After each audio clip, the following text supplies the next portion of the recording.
Welcome to the 6th episode of the Milkmen of St. Gaff's. This is a serialized podcast, so if you're listening for the first time, it would be best to go back and start at episode 1. This week, I'd like to say a very big thank you to my new patron, David. I really appreciate your support.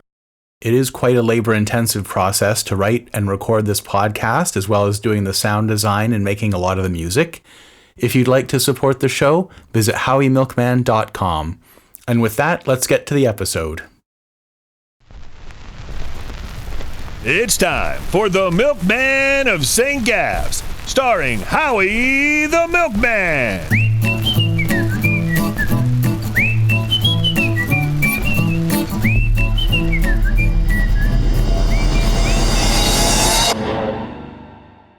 It was Sunday morning, and I remembered what Father Whelan had told me.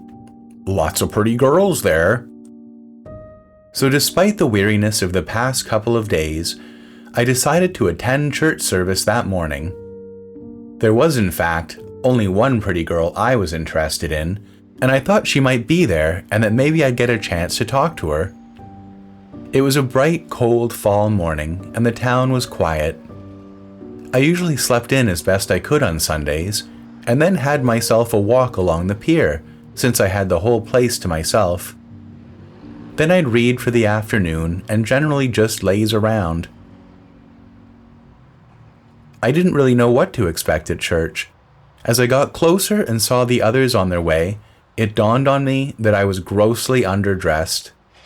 But I didn't really own many outfits, and I figured the great whaler probably wasn't so well dressed back in his time, so it shouldn't bother anyone else if I wasn't that well dressed myself.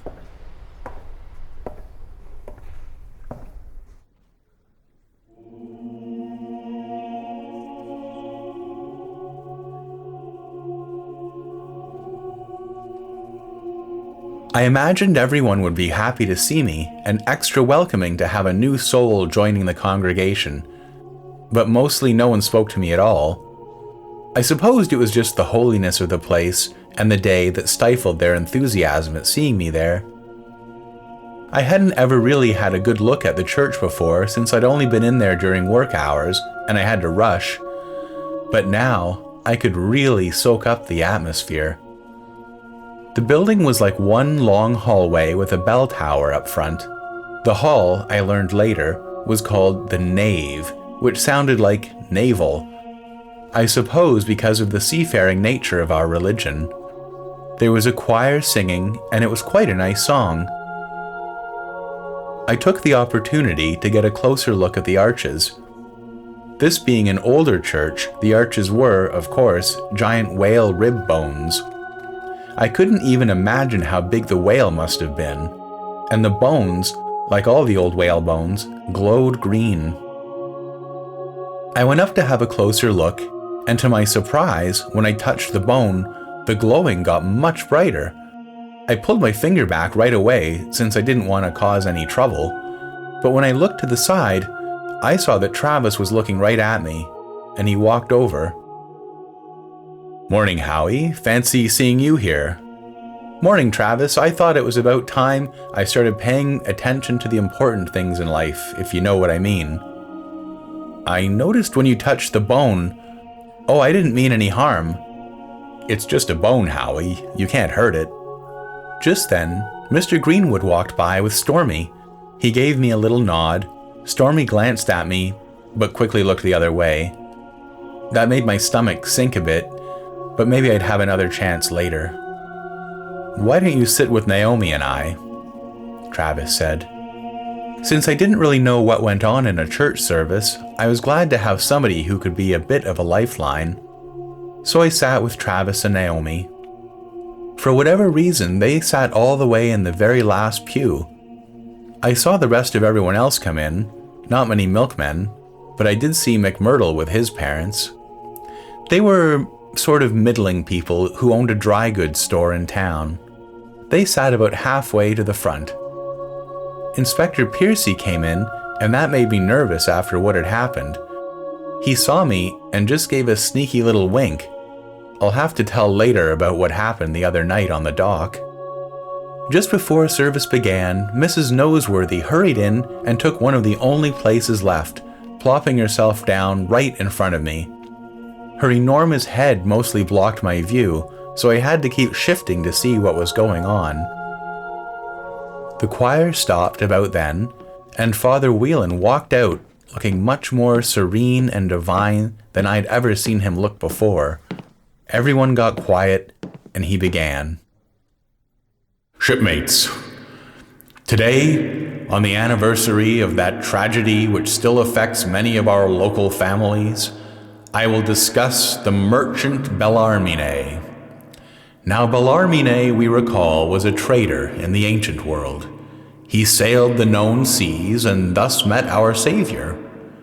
He was also the first to record an encounter with the great subaqueous enemy of the Phalaena.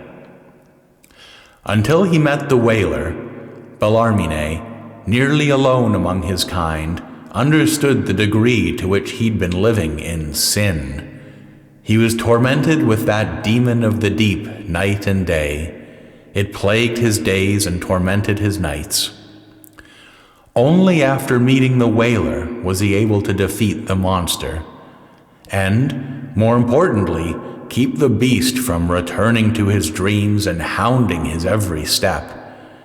And therein is a lesson for us. We hope to hide our secrets from the world, to bury them at sea, believing they will sink beneath the inky waves, never to be seen again.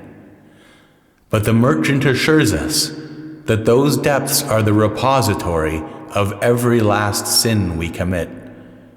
They accumulate on the freezing bottom like oily black sludge that, with time, grows and writhes, and bit by bit, day by day, and year by year, it grows, until one day its sickly yellow eyes open, and it shoots forth to tear at our livers and strike down any sailor who loses his way in a storm. In these black days when the Phalaena have forsaken us, the Bogarich swarm over the sea bottom, feeding on carrion and waiting for their time to strike. Recall, only 7 years passed before the shipyard came. One of our fishing boats dragged a Bogarich up in his trap. It killed 3 men before the harpoons killed it. They're out there. They haunt my dreams as they must haunt all of yours. There seems no hope now, but in silent waiting and prayer for this darkness to pass.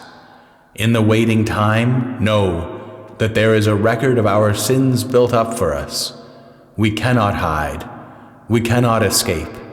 It grows and it watches. No matter how deep the sea into which we attempt to drown our secrets, they will all one day return for all to see. The sea will one day run dry, and we will stand naked and face to face with the Bogarich. I was pretty tired, so kept drifting in and out of sleep while he told his fantastic tale. Staring at the back of Mrs. Noseworthy's head, the black ribbon in her gray hair seemed to change into a hideous Bogarich swimming beneath the iron-gray ocean. I sort of dreamed that the monster found Mr. Pyman's corpse and was eating him, and my mind wandered to the other night. The police had dumped Mr. Pyman into the ocean to hide his body. I sneezed when one of those damned birds landed behind me. The police walked over. What do we have here? A bloody snooper! I wasn't snooping. I was passed out, drunk. I was in the pub and got lost on my way home and just fell over here. That's what happened. I know you. You were at Mrs. Hurdle's house today looking for Inspector Piercy. Yes, that's right. And what did you want to talk to him about then? I'd gotten up and, to my surprise, both of the policemen put their arms in mine and we started walking along the pier. They were holding me a bit tighter than was strictly necessary, in my opinion, but we seemed to be getting along well despite the circumstances. What did I want to talk to him about? Well, I told him that I'd always wanted to join the police force. The milkmen are great, but I always had such respect for you bobbies. Wanted to join the force, eh? Bright boy like you, you'd go far. Wouldn't he go far, Timmy? Oh, there's a bright future for this one. Now, I'm not really the nervous type, but something in their tone was making me a bit skittish. Then they walked me really close to the edge of the pier. How about we give you a few pointers? And I sort of saw out of the corner of my eye that the tall one was inching his nightstick out of his belt. It occurred to me that they hadn't believed my story and were plotting to do away with me, just like they'd done with Mr. Pyman. But I wasn't about to let that happen, and just to let you know, I didn't really have any intention or interest in becoming a police officer. So all of a sudden, I yanked myself free from their grip and spun around, my back to the water. They both stepped back and drew their nightsticks. Listen, guys, I won't say a thing if you let me go. But they were advancing on me, not saying a word. The clouds parted, and the whole pier was bathed in crimson from the red moon. I was getting really scared. Would anyone really care if I disappeared? Guys, don't. But then the fat fucker hit me. On the arm I raised to protect my head. It hurt like hell. These cops were really trying to kill me. Was I allowed to fight back? I didn't even know. The fat one fainted and I put my arms up again, but then the tall one smashed me right in the head. I sank down to my knees. I had a hard time, but I got back up. They closed on me. But now I wasn't scared. I was mad.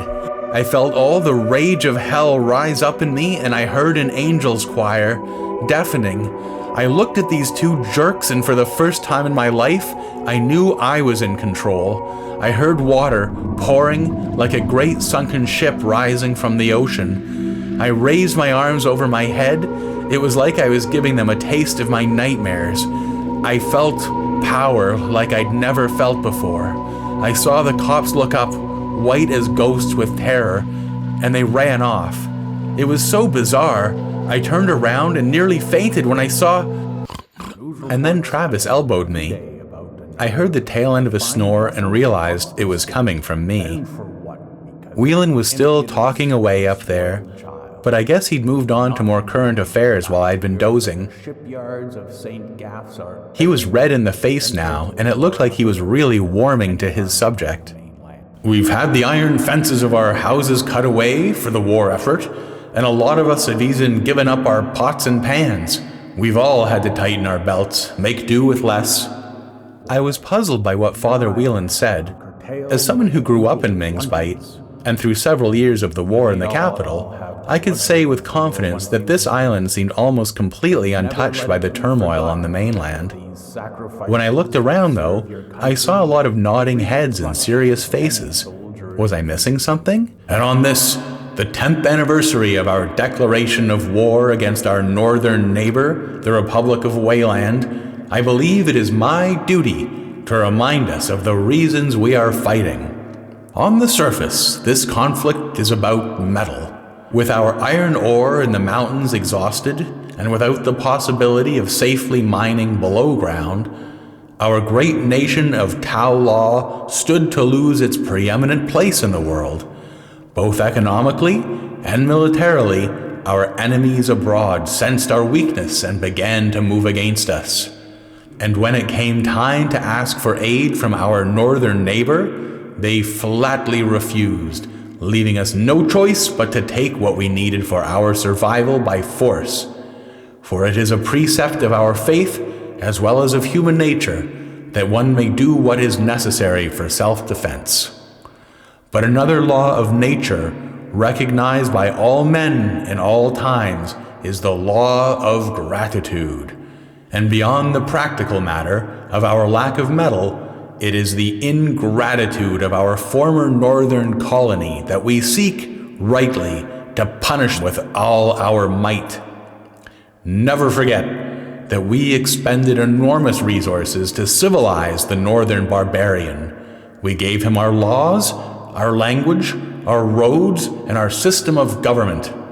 And when we requested aid from this nation, a nation mostly devoid of civilized human habitation and rich in untapped resources, we were soundly rebuffed.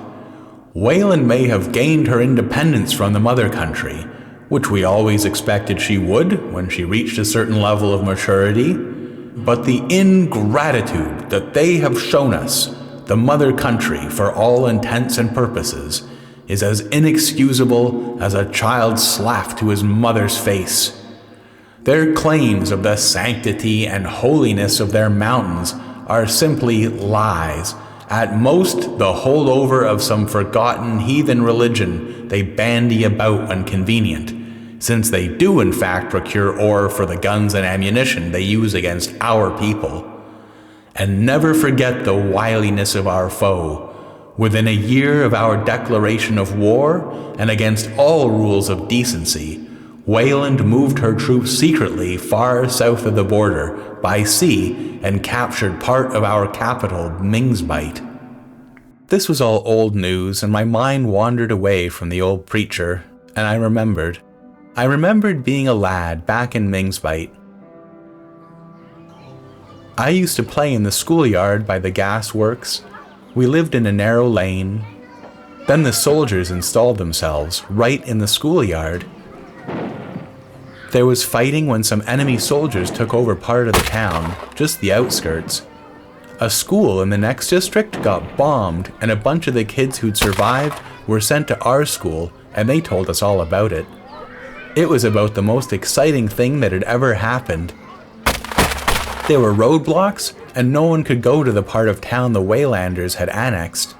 We heard gunfire and saw billowing smoke from the big guns. I'll never forget the smell of burning. Me and some of my friends decided to go on a mission to see the bombed-out school on the other side of the barricades.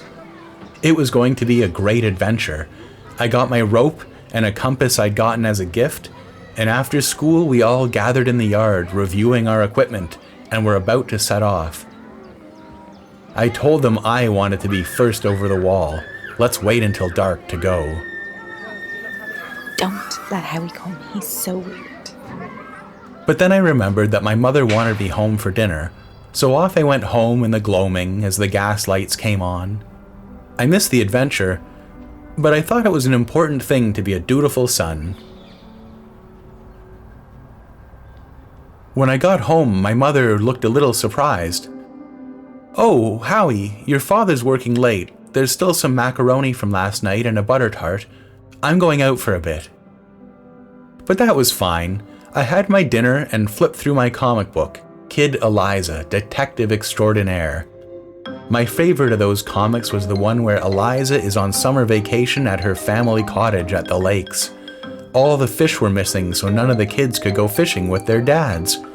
And she had to find the fish thief, who turned out to be the crotchety old widow Merle, who hated the noise kids made going out in their boats in the mornings. It wasn't as sophisticated as the grown-up serials, but Eliza had always been there for me as far back as I could remember. And then I woke up. Father Whelan was done, I supposed, and everyone was getting ready to leave. I got up too and walked out with Travis and Naomi. We had to sort of wait in line to get out, which seemed odd to me, but then I saw that everyone was filing past Father Whelan. He stood outside and said a few words to everyone. Stormy and Mr. Greenwood were a few people ahead, and I craned my head to see if she'd notice me. But she didn't turn around. Mr. Greenwood was looking really animated, talking to the man in front of him. I caught one little snippet of what he said. "No boat took him." Stormy got to Father Whelan, and I was surprised to see him lean over and give her a little kiss right on the mouth. She looked a little put off.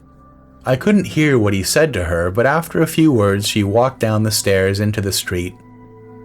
We moved along in the line, and then my heart sank when I saw McMurdo, who was already outside, run up to Stormy.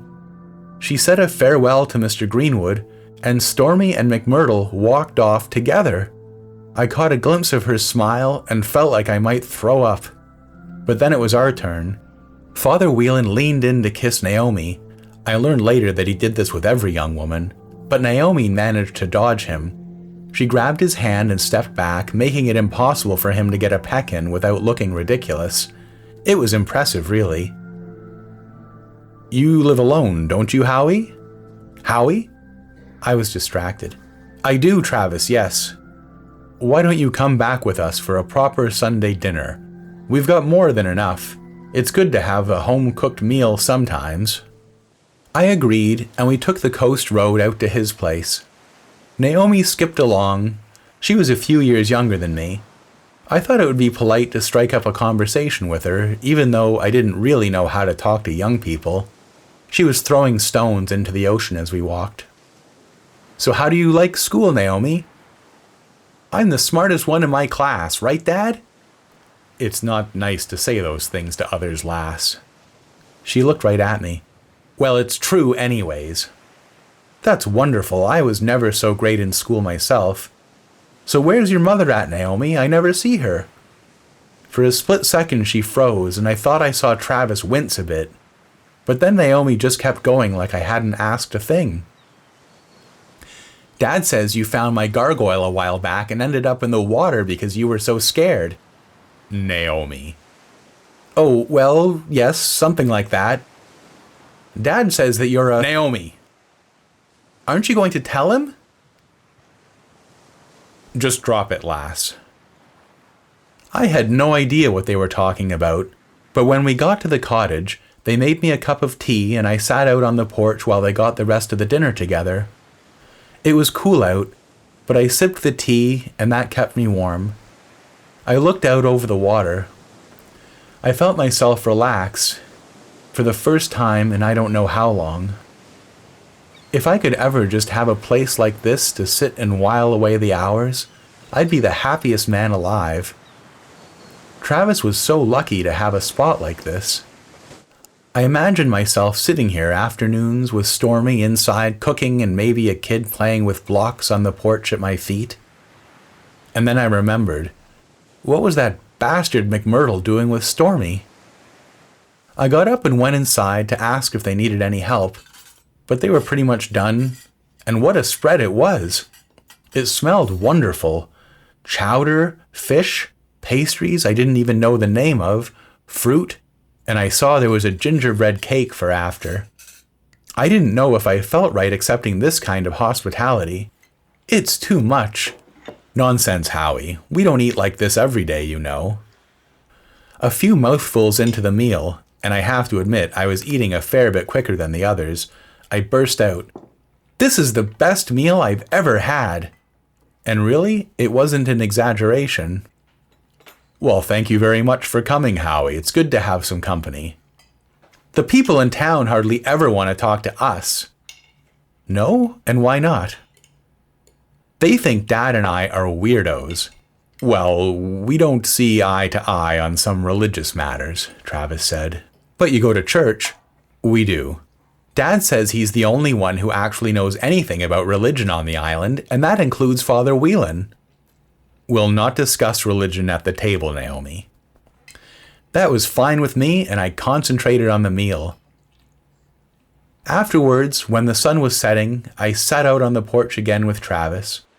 He smoked a pipe in his quiet way and looked out over the ocean. Naomi did the dishes inside. Naomi was right, you know. My views on religion, let's say, they're old-fashioned. I didn't say anything since I really wasn't interested at all in religion. Do you know what a seeker is, Howie? I don't think I do, no. You know about the phalaena? Sure, the whales with the glowing bones. The seekers are the ones who catch them. Right, but the phalaena are gone, I thought, so no one catches them at all anymore. He thought about this a bit. What does your father do, Howie? This was a bit of a slap in the face. He's a carpenter. Ah. Then we sat there in silence for a while. It was getting dark. Come have a look at something, Howie. We got up and went into the boat shed. He lit a lamp inside. and there was a beautiful fishing skiff. Haven't been able to get her out as much as I'd like. Just enough for Sunday dinners. I really appreciate the invitation, Travis. You're very welcome. You know, Howie, there's more to seekers than just catching phalaena. The phalaena, you see, they're not entirely of this world. They live in between. And the seekers, they also live in between. That sounds awfully strange. He ran his hands over the skiff, admiring its lines. It is a bit strange, Howie. Seekers often see things that no one else does. It makes them... Sometimes others don't really understand what they're going through and don't always want to associate with them. Do you see what I mean, Howie? Sounds like a pretty tough row to hoe. There aren't many seekers around anymore. Most people don't believe they exist at all, and when they recognize each other, they've got to stick together. I was getting pretty tired, to tell the truth, not having slept much the past couple of days. That is very interesting. I'm really not up on my knowledge of these things, but to tell you the truth, Travis, and I don't mean to be rude, but I do have to get up very early for work, and it is a bit of a hike back to town. He gave a deep, warm smile. His eyes seemed sad to me all of a sudden. Of course, Howie, you run along. I hope you'll join us again sometime. I'd love to. The food was just amazing. And tell Naomi goodbye for me. Out on the coast road, it was a clear night. I looked up at the red stars, the white and red moons on opposite sides of the horizon. It was quiet but for the waves lapping on the shore. It was almost like time slowed down for a minute, and this very solemn feeling washed over me. Looking up at the vault of the sky, I somehow felt like I was still in church.